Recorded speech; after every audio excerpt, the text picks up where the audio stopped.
ni kubw'ubuntu bwayo.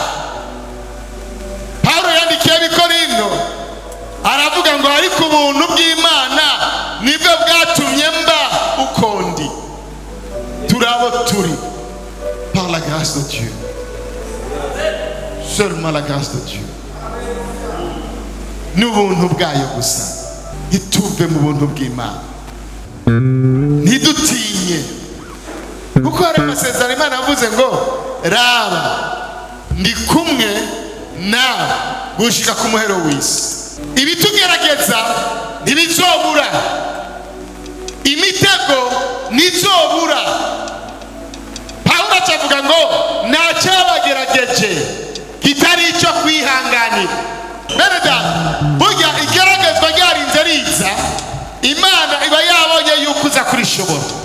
Imana ntizi kurenga ijambo yivugiye. Imana itabatanze muri uyu mwaka wa